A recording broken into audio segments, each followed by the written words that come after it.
The conference hall buzzed with the kind of energy that only comes when big ideas are about to be unveiled. Glass walls reflected the late afternoon sun, casting long golden streaks across rows of sleek chairs filled with investors, engineers, startup founders, and a few curious journalists. Everyone was there for one reason: to see the next leap in artificial intelligence infrastructure, a system rumored to cut cloud costs in half while boosting performance tenfold. The air smelled faintly of espresso and ambition. Backstage, a senior engineer adjusted his glasses and took a slow breath. He'd spent the last 18 months buried in code, whiteboards, and late-night debugging sessions. He knew this demo inside and out. More than that, he believed, deep in his bones, that he was the only one who truly understood how it all worked. The leadership team? They were good at meetings and PowerPoints, sure, but real engineering? That was his domain, and he wasn't shy about it. When his name was called, he walked on stage with the quiet confidence of someone who'd done this 100 times. He clicked through slides with practiced ease, explaining data pipelines, latency optimizations, and fail-safe protocols in language that made even seasoned tech veterans lean forward. But then came the slide labeled Executive Design Input. He paused. A half-smile tugged at his lips. "Now," he said, voice dripping with dry amusement. "This part, well, let's just say someone upstairs thought it'd be a great idea to add a user-friendly dashboard with animated graphs and real-time mood tracking."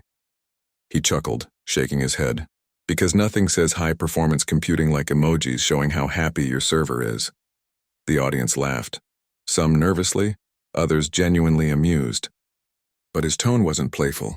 It was sharp, dismissive. He went on. "Look, I'm all for innovation, but when decisions are made by people who haven't written a line of code since college, or maybe ever, it creates interesting challenges." He didn't name names. He didn't have to. The implication hung in the air like smoke. The people in charge didn't know what they were doing. And he, the engineer, was the unsung hero holding it all together. What he didn't know, what he hadn't bothered to find out, was that the man standing near the back pillar, arms crossed, watching quietly with a cup of black coffee in hand, was the one who'd sketched the first architecture diagram for this very system on a napkin 3 years ago. That man hadn't come to the conference for the spotlight. He rarely did. He preferred listening, observing, seeing how people reacted when they thought no one important was watching. Today he wore a simple navy blazer, no company badge, no flashy watch. To most, he looked like just another attendee, maybe a consultant, maybe a curious investor. No one pointed and whispered, "That's the CEO." And that was exactly how he liked it. But as the engineer's words landed, each one a tiny jab wrapped in technical jargon, the CEO's expression didn't change. His posture stayed relaxed, yet something shifted in his eyes. Not anger, not yet. More like disappointment. He'd heard this kind of talk before. Not always so public, not always so brazen, but the pattern was familiar. Brilliance paired with blindness. The belief that technical skill alone grants moral or intellectual superiority. It was a trap he'd seen swallow talented people whole. Meanwhile, a young woman in the third row, recently promoted to junior systems analyst, glanced toward the back of the room. She'd met the CEO once during onboarding, when he'd spent an hour answering her questions about distributed systems over lukewarm pizza in the break room. She recognized him instantly. Her stomach dropped. She wanted to say something, to signal that the man on stage had no idea who he was talking about. But what could she do? Speak up and risk looking foolish? Stay quiet and feel complicit? She kept her eyes down, fingers tapping nervously on her notebook. The engineer wrapped up his talk with a flourish, receiving polite applause. He bowed slightly, a hint of smug satisfaction in his step as he walked off stage. Back in the green room, he high-fived a colleague. "Nailed it," he said. Finally told the truth about that dashboard nonsense. Outside, the CEO lingered near the coffee station, refilling his cup. A few people approached him, some to ask about partnership opportunities, others just to say they enjoyed the event. He answered each with the same calm attention, as if the earlier comments hadn't registered. But they had. Every word. Later, as the crowd thinned and people drifted toward the networking lounge, the CEO found himself standing beside one of the lead product designers, the very person who'd championed the mood-tracking dashboard the engineer had mocked. She looked tired, He doesn't get it, she said quietly, not needing to explain who he was. That dashboard isn't just fluff. It helps non-technical clients understand system health without drowning in metrics. It's empathy built into code. The CEO nodded. I know, he said. And empathy isn't weakness. It's design. That night back at his hotel, he didn't rage or rant. He sat by the window, city lights flickering below, and thought about the kind of culture he wanted his company to be. Was it one where expertise was wielded like a weapon, or one where knowledge was shared to lift everyone higher? He'd built the company from a garage dream into something real, not by being the smartest in the room, but by trusting the people around him enough to let them shine. He also knew that brilliance without humility could poison a team faster than any bug. And while he valued sharp minds, he valued character more. The engineer had talent, undeniable talent. But talent alone wouldn't build the future he envisioned. Not if it came wrapped in contempt. The next morning, as he reviewed the schedule for the executive dinner that evening, he made a small note in the margin. Address team dynamics. Reinforce values. He didn't write fire Greg, not yet. But the seed had been planted. Because leadership isn't just about making products, it's about protecting the people who make them. And sometimes that means making hard choices in front of everyone. For now, though, the conference continued. Deals were struck, connections made, ideas exchanged, and somewhere in the mix an engineer walked tall, unaware that his words had echoed far beyond the stage, and that respect, once lost, isn't always recoverable. The morning after the conference talk, the office hummed with the usual rhythm. Keyboards clicking, hushed conversations over coffee, the occasional burst of laughter from the design pod. But beneath the surface, something had shifted. It was subtle, like the faint static before a storm. People exchanged glances a little longer than normal. Conversations stopped just a beat too quickly when someone walked by. And in the engineering wing, a few junior developers kept their heads down, typing faster than necessary. The senior engineer didn't notice, or maybe he chose not to. He arrived with his usual swagger, black backpack slung over one shoulder, earbuds still in as he strode past the reception desk. He'd slept well, buoyed by the applause and the approving nods from a few big-name investors who'd stopped him after his talk. To him, it had been a masterclass in truth-telling, a rare moment of honesty in a world full of polished corporate speak. He even sent a quick message to his mentor, finally called out the nonsense. Feels good to speak plainly. What he didn't realize was that plain speaking had landed like a stone in still water, rippling outward in ways he couldn't see. At the same time, across the building, the CEO sat in his modest corner office, not glass-walled or throne-like, just a quiet space with bookshelves, a worn leather chair, and a whiteboard covered in scribbled ideas. He wasn't reviewing quarterly reports or investor decks. He was reading feedback from the team survey that had gone out the week before. One anonymous comment stood out. Sometimes it feels like only certain voices matter, even when others have valid input. He underlined it twice. He'd always prided himself on building a place where people felt seen, not just for their output, but for their perspective. That's why he rarely wore suits, why he ate lunch in the cafeteria, why he remembered the names of interns' pets. Leadership to him wasn't about authority. It was about attention. Paying attention to who's speaking, who's being heard, and who's quietly stepping back because they've been made to feel small. And yesterday, someone had been made to feel very small, publicly, casually, and with a smirk. Later that afternoon, the CEO wandered into the product lab, where a small team was testing the very dashboard the engineer had mocked. Screens glowed with clean, intuitive visuals, traffic flow, error rates, system load. Each represented not with cold numbers, but with color gradients and gentle animations. A new client, a nonprofit running telehealth services in rural areas, had specifically praised how easy it was for their non-technical staff to monitor system health without panic. This, the lead designer said, pointing to a soft pulse of blue light on the screen, means everything's running smoothly. No jargon, no panic, just peace of mind. The CEO nodded. That's not fluff. That's care. Back in engineering, the senior engineer was holding court near the snack station. A small group had gathered, mostly mid-level devs who admired his technical chops. He was rehashing his talk, adding a few embellishments for effect. I mean, come on, he said, popping a handful of almonds into his mouth. How hard is it to understand that real engineering doesn't need flashy buttons and smiley faces?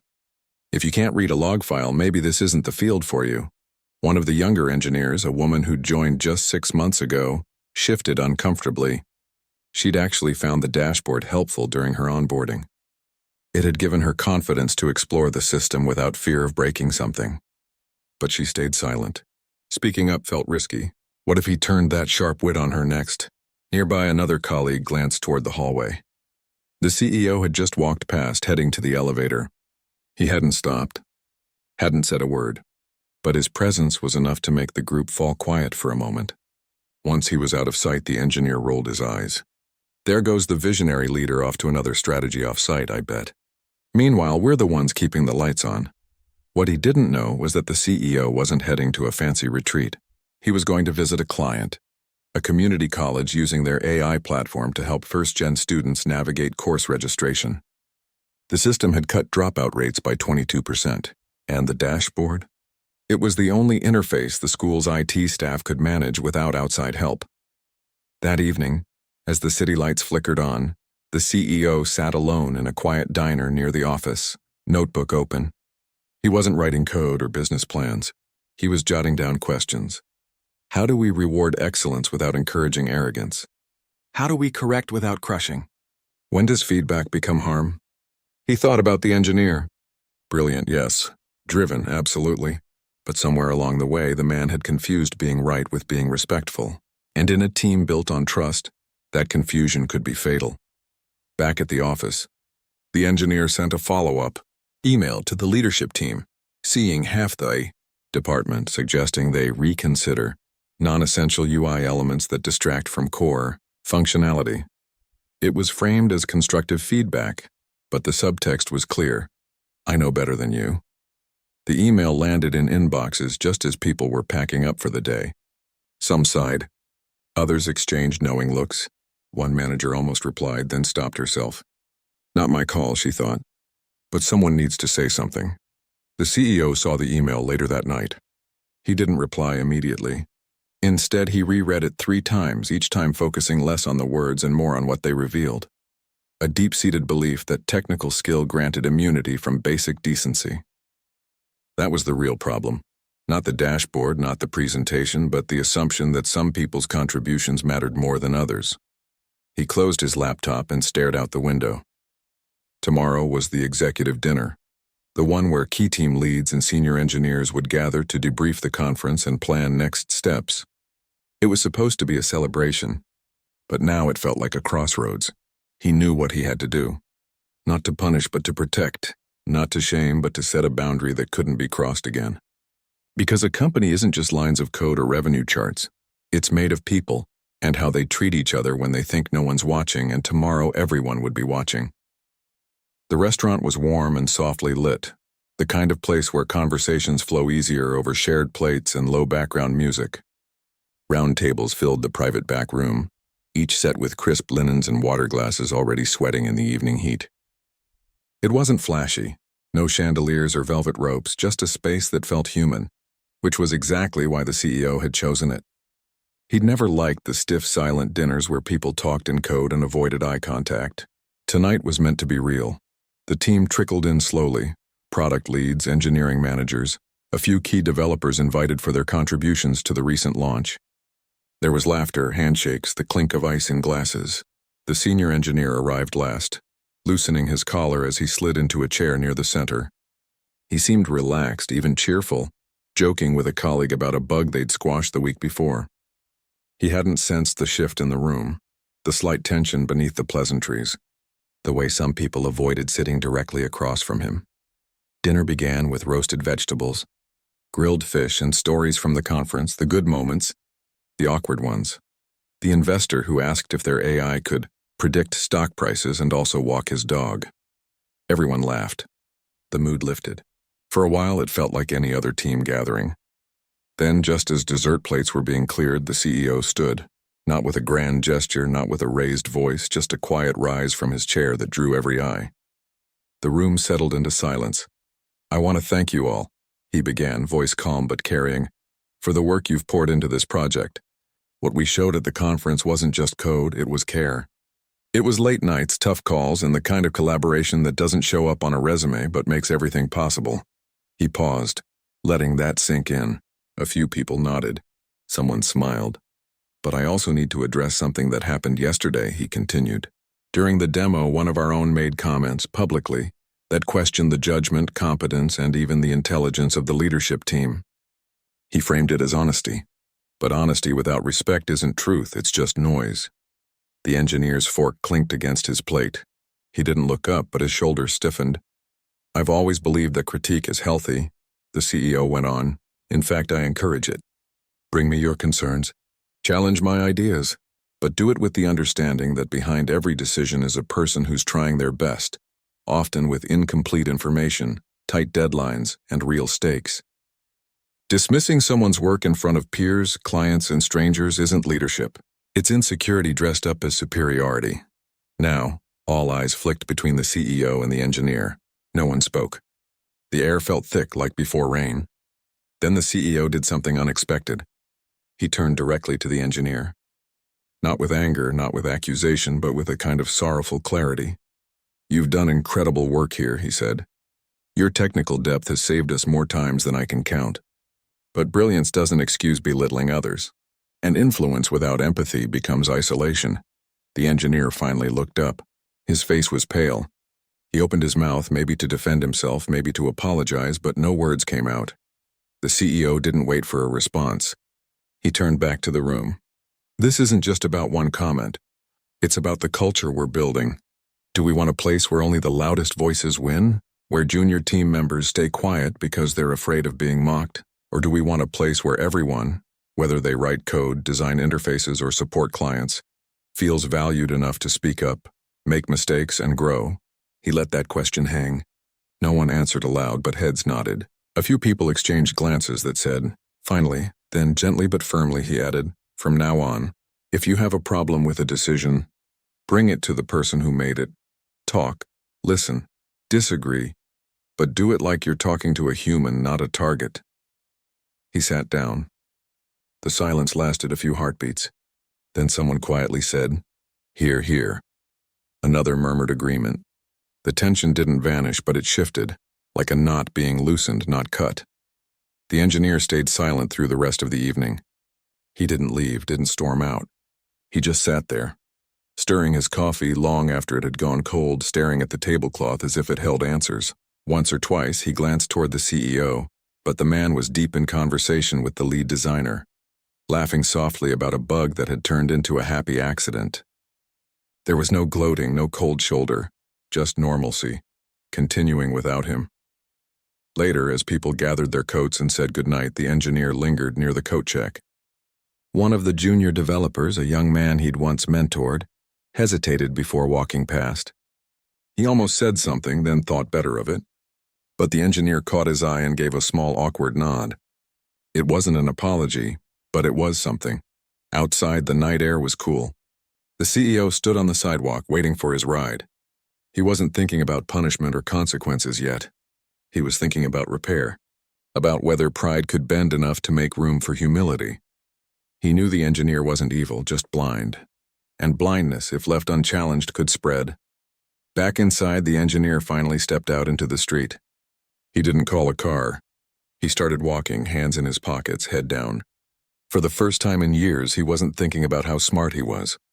He was wondering how he'd missed something so obvious. That leadership isn't about who knows the most, it's about who lifts others up.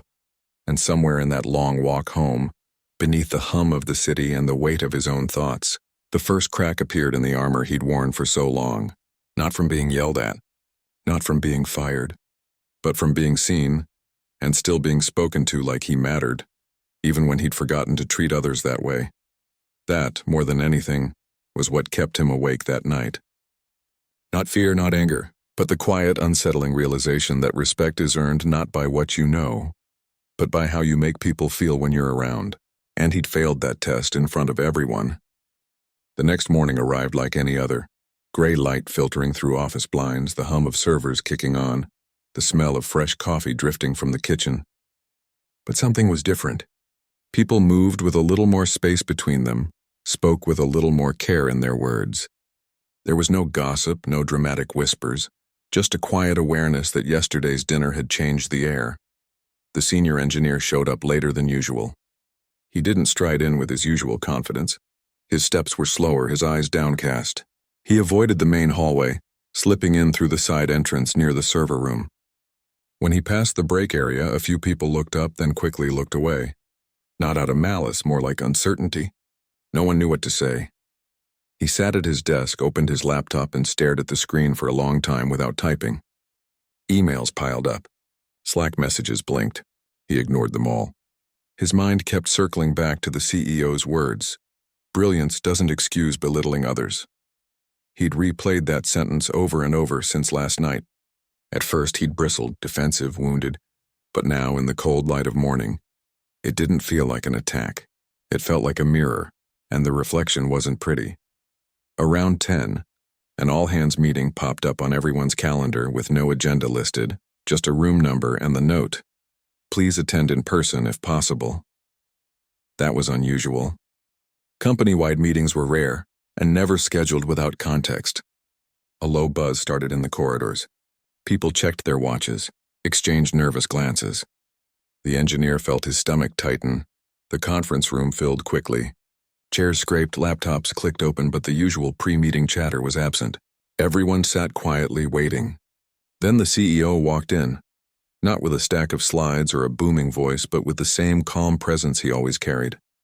He stood at the front, hands in his pockets, and looked around the room like he was taking in each person individually. "Thanks for coming on short notice," he said. "I'll keep this brief." He didn't launch into a pep talk or a product update. Instead, he spoke plainly, like he was talking to friends over dinner. "What we build here matters," he began. "Not just because it's smart or fast or profitable, but because it affects real people. Students, doctors, small business owners, they rely on what we create. And to do that well, we need more than talent. We need trust," he paused. "Trust breaks when people feel mocked, ignored, or made to feel less than because they don't speak the same technical language or wear the same title. Yesterday, that trust was damaged. He didn't name names. He didn't need to." The engineer felt every word like a soft tap on the shoulder. Firm, but not cruel. "Going forward," the CEO continued, "this team will operate on one non-negotiable rule. Respect is part of the job description, not optional. Not just for clients or executives, but for each other."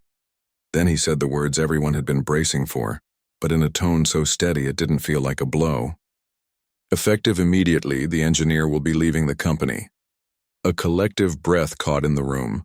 Not shock, more like solemn understanding. There were no gasps, no murmurs of protest. Just silence, heavy but clean. The engineer stood slowly. He didn't argue. Didn't slam a door. He simply gathered his notebook, zipped his bag, and walked toward the exit. As he passed the front row, one of the junior developers, a woman he'd once corrected sharply in a code review, met his eyes for a second. She didn't smile, but she didn't look away either. There was no triumph in her gaze, just quiet acknowledgement. That, more than anything, made his throat tighten. Outside, the sky had cleared. Sunlight glinted off car windshields in the parking lot. He stood for a moment, unsure where to go. His access badge wouldn't work anymore. He'd been remotely deactivated the second the meeting ended. No dramatic escort, no security guard. Just a quiet cutoff handled with dignity. Back inside, the CEO didn't linger on the departure.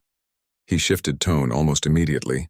"Now," he said, "let's talk about the next phase of the project. I've been reviewing your feedback from the client calls, and I think we can simplify the onboarding flow even more." And just like that, the team leaned in again. The work continued. Not with bitterness, but with renewed focus. Over the next few hours, people returned to their desks, but the mood had lifted. It wasn't celebration, it was relief. Like a splinter had finally been removed. In the design pod, someone joked about renaming the dashboard the empathy engine. In engineering, a lead developer pulled aside a new hire who'd been too nervous to ask questions. "Hey," he said gently, "if you don't understand something, just ask. Seriously. No judgment here." Meanwhile, the engineer sat in his car, engine off, staring at the building through the windshield. He thought about the years he'd spent here, the late nights, the breakthroughs, the pride he'd taken in being the go-to person. He'd believed his value was in being right, but today he realized his biggest failure wasn't a bug or a missed deadline. It was making people feel small while trying to prove he was big. He drove home slowly. His apartment felt too quiet. He unpacked his work laptop, boxed up his notebooks, and placed his company hoodie, a faded gray thing he'd worn for years, on top of the pile. He wouldn't need it anymore. In the days that followed, he updated his resume. But every time he typed senior systems engineer, he hesitated. What would he say when interviewers asked why he left? He couldn't lie. But he also couldn't blame the CEO. That would just prove the same arrogance all over again. So he practiced honesty. I let my confidence turn into condescension. I disrespected my team, and I was held accountable. To his surprise, some hiring managers respected that answer. Others changed the subject quickly. One even said, "We've all been there, just glad you see it now." Back at the company, life moved on. Projects shipped. New hires joined, and the dashboard, the one mocked as fluff, was adopted by 3 more clients who praised its clarity. The CEO never mentioned the incident again. But he did start a new tradition, monthly listening circles where anyone could share concerns without fear. Attendance was optional, but it was always full. The engineer never returned. But months later, he sent a short, private message, not to defend himself, not to ask for his job back, but simply to say, "Thank you for not letting me stay the kind of person I was becoming." The CEO read it, then tucked it away in a folder labeled Lessons, not as a trophy, just as a reminder. Sometimes the hardest thing a leader can do is protect the team from one of its own, even when that person is brilliant. Especially then. Months passed and the rhythm of the company settled into something quieter, steadier, like a river that had cleared its debris and now flowed with purpose. The product launched to glowing reviews, not just for its speed or efficiency, but for how easy it was for real people to use. Teachers in underfunded schools used it to track student progress. Small clinics monitored patient data without needing a tech team. None of that would have mattered if the system had been brilliant but brittle, built by minds that forgot the humans on the other side of the screen. The CEO didn't give victory speeches. He showed up early, stayed late, and kept asking the same question in meetings. Who might this leave behind? That simple phrase became a kind of compass. It wasn't about perfection, it was about care. And care, it turned out, was contagious. In the engineering department, something subtle had shifted. Junior developers started speaking up in design reviews, not with hesitation, but with ideas that surprised even the veterans. One young engineer proposed a way to simplify error messages so non-technical users wouldn't panic when something went wrong.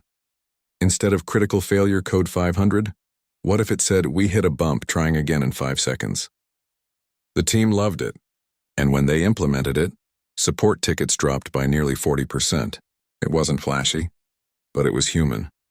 The dashboard, the one once mocked as mood-tracking fluff, became the most used feature among new clients. Sales reps reported that during demos, clients would lean forward and say, "Oh, I can actually understand this." That sentence, repeated across conference rooms and Zoom calls, meant more than any benchmark. Meanwhile, the former engineer was navigating a different kind of rebuild. He took a short-term contract with a small logistics startup. No prestige, no spotlight, just honest work. At first he kept to himself, wary of saying too much. But slowly he began to listen more than he spoke. He asked questions like, "What's the hardest part of your day?" and actually waited for the answer. He mentored a new intern not by correcting every line of code, but by saying, "Show me how you thought about this. I want to learn your approach." It wasn't overnight change. Old habits tugged at him, like the urge to interrupt to prove he knew more. But each time he caught himself, he paused. And in that pause, something new grew. Humility, not as weakness, but as awareness. He started reading books not just on algorithms, but on communication, on team dynamics, on the quiet power of making space for others. Back at the original company, the culture kept evolving. The CEO made a point to rotate who led weekly stand-ups, even letting interns facilitate. He canceled hero culture bonuses that rewarded solo all-nighters, and instead introduced team recognition awards based on collaboration. One month, the prize went to a support specialist who'd spent hours helping a client's elderly director navigate the system. She didn't write code, the CEO said at the team lunch, but she made our tech matter. That's engineering too, people noticed. Not in a grand, dramatic way, but in the little things. Like how no one laughed when someone admitted they didn't understand a term in a meeting. Or how feedback started with, "I wonder if," instead of "you're wrong because." The office didn't feel like a battlefield of egos anymore. It felt like a workshop, messy, creative, and full of people who trusted each other enough to be imperfect together. The launch party for the product's first major update was held in the same downtown space where the original conference had taken place. Same glass walls, same golden light, but everything else felt different. There were no stages, no spotlights, just clusters of people eating, talking, laughing. The CEO moved through the room not as a figurehead, but as one of many, stopping to hear about a bug someone had fixed, celebrating a designer's new feature, thanking the office manager who'd kept the team fed during crunch time.